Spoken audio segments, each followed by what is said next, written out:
Hey guys, how's it going? Sorry about the video. Some of my clips were recorded at sped up, so I'm just gonna do a quick voiceover. So I've installed the MTC boost over the summer, but you can see the clip on the top right of the screen there.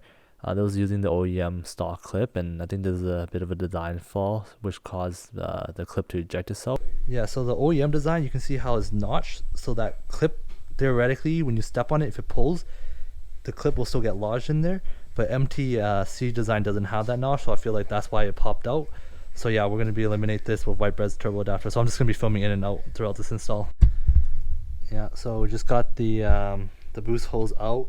Huge leak. I actually just replaced this O-ring, but it looks like it got chewed up.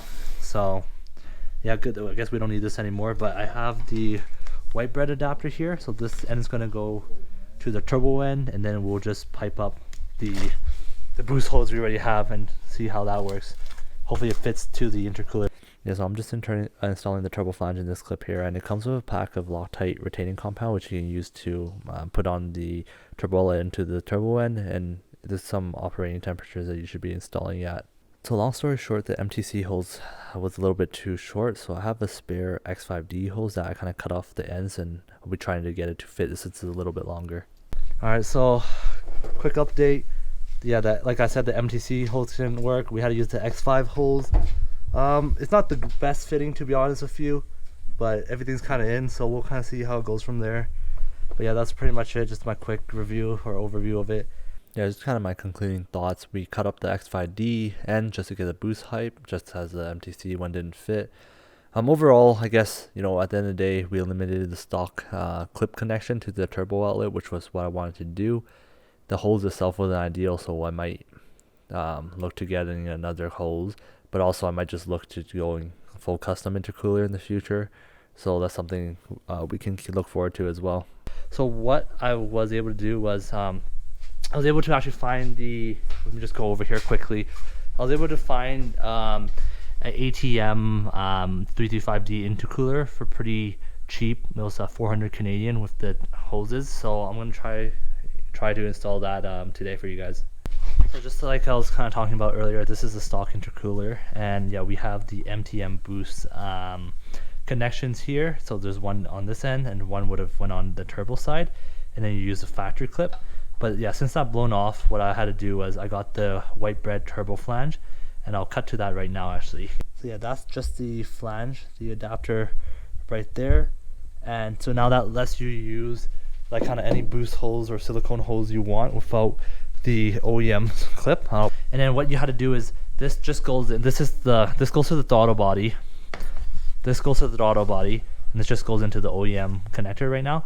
And what you had to do is you just have to cut off the stock connection here, and you just use the new fittings or the new hoses. So I'll take you guys back here. So I just had to use a Dremel to cut it back. So this is the throttle body end, and this goes to the stock intercooler. So I just had to cut off that metal bracket, and it pulls off the hose right there, and that's what you were seeing over there. So yeah, I'm just working on taking off the ATM hoses right now, trying to get the intercooler mocked up. So just working on taking that one out from that V-band there.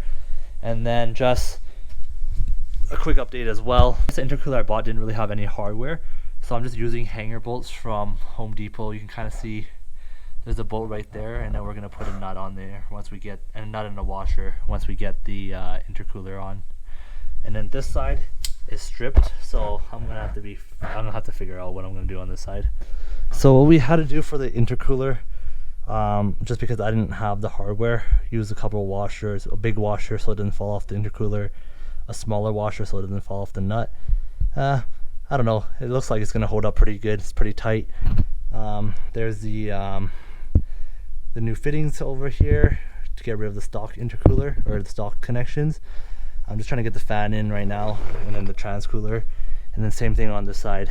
Just have the boost hose in to the turbo flange up there, and then this one is even, so like I said in my previous video, I stripped the bolt that goes to the intercooler, the hose intercooler, so the bolt's still stuck in there.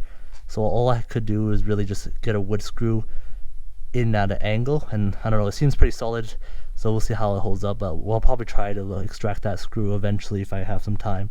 Forgot to mention, I did some trimming around the edges here, and then not too much trimming over here, I don't think. But yeah, it was mostly just a process of trial and error to kind of get everything in here.